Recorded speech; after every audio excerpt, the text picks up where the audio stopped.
Assalamualaikum warahmatullahi wabarakatuh. Jadi hari ini kita akan belajar bab 5.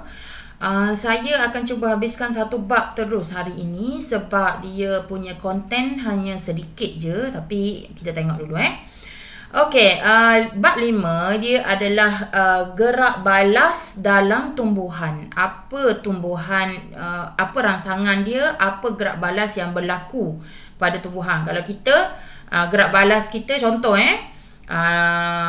kalau tangan kita kena benda panas, jadi kita alihkan, itu adalah gerak balas kita.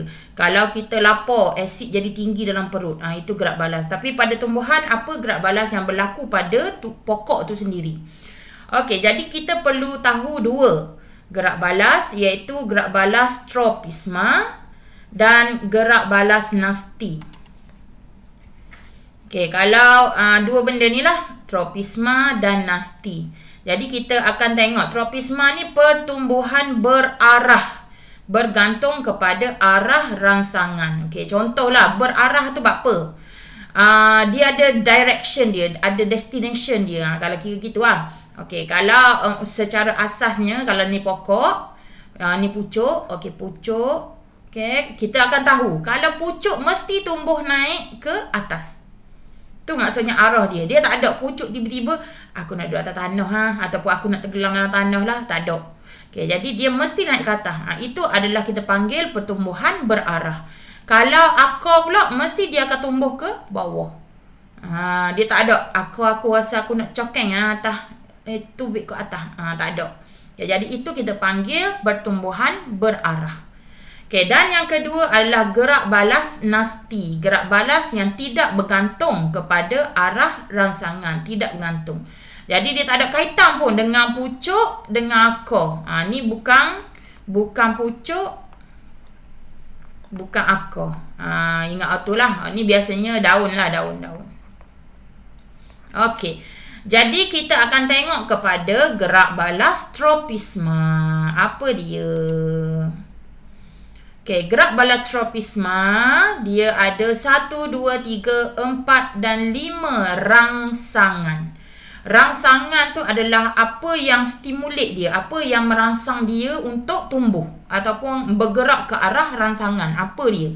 Okey, jadi kita tengok yang pertama, rangsangan dalam bentuk cahaya, matahari lah biasa ataupun lampu lah Okey, jadi tumbuhan yang tumbuh ke arah cahaya kita panggil, rangsangan cahaya ni kita panggil fototropisma. Foto ni bermaksud cahaya. Okey, jadi kita tengok contoh dia, pucuk tumbuh ke arah cahaya. Yalah, betul lah, dia naik ke atas kan. Jadi kita panggil dia fototropisma positif.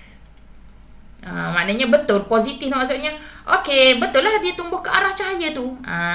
Okey, jadi dan satu lagi adalah contoh dia, daun tersusun dalam susunan mozaik daun. Ingat lagi tak? Ni adalah dalam bab awal-awal dulu. Okey, mozaik daun. Daun ni akan tersusun, dia tak bertindih antara satu sama lain. Dia duduk sebelah sini, dia duduk tumbuh sini sebab dia nak dapat cahaya matahari yang maksimum. Matahari maksimum. Okey. Jadi itu untuk fototropisma positif. Kepentingan dia, apa kegunaan dia untuk mendapatkan cahaya maksimum untuk fotosintesis. Okey, apa pula yang dikatakan dengan fototropisma negatif? Maksud dia menjauhi cahaya. Dia lari daripada cahaya rangsangan ni. Jadi contohnya adalah akar, menjauhi cahaya. Okey, ini adalah fototropisma negatif. Okey, kita pergi kepada yang kedua, iaitu graviti. Okey, rangsangan graviti kita panggil sebagai geotropisma. Okey, apa itu geotropisma positif? Bermaksud akar yang tumbuh ke arah tarikan graviti, ia turun ke bawah. Okey. Dan geotropisma negatif maknanya dia dah ikut graviti lah. Dah ikut graviti. Jadi apa dia pada pokok yang dah ikut graviti? Adalah pucuk. Tumbuh menjauhi tarikan graviti. Itu adalah geotropisma negatif. Apa fungsi geotropisma positif? Akarnya, apa kebaikan dia yang menyebabkan akar ni ikut dia? Okey.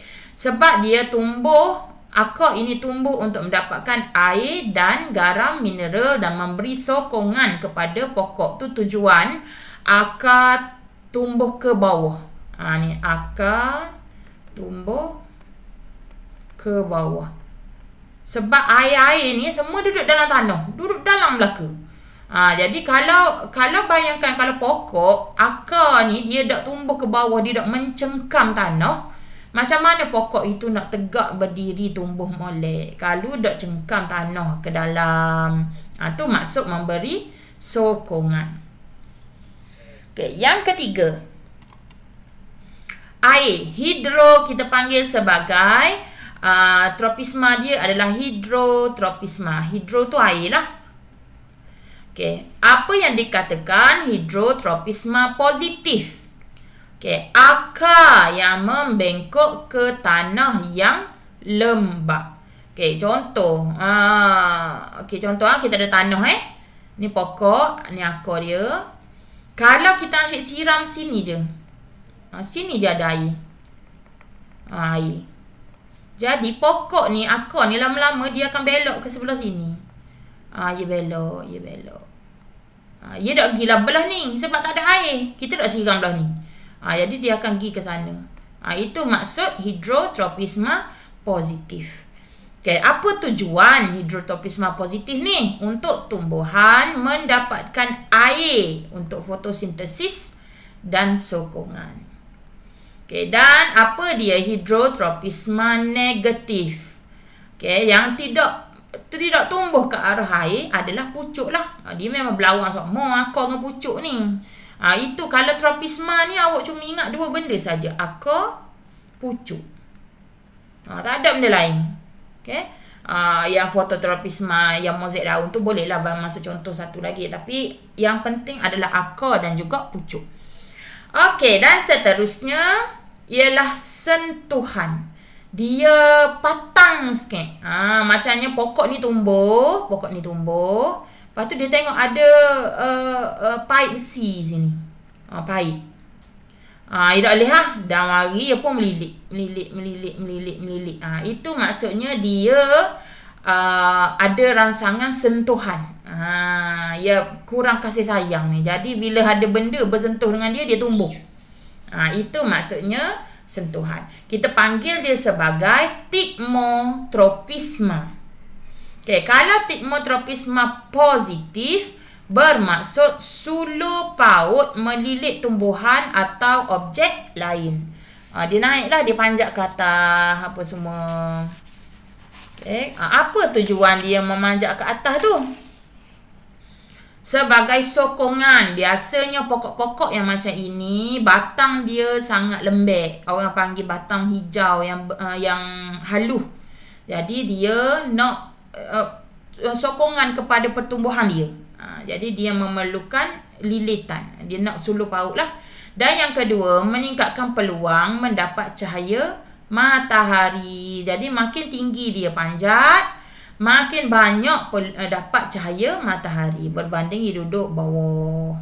Itu untuk sentuhan. Dan last one adalah bahan kimia. Rangsangannya bahan kimia. Yang kita panggil tropisma dia ialah kemotropisma. Apa itu kemotropisma positif? Contohnya seperti tiup debunga tumbuh melalui stil ke arah ovul semasa pendebungaan. Maknanya daripada luar ni dia masuk ke dalam, dia pergi ke ovul untuk jadi buah. Okey. Dan yang kedua adalah gerak balas terhadap sinergik di ovul dan pokok menjalankan persenyawaan ganda dua. Ini adalah contoh-contohnya.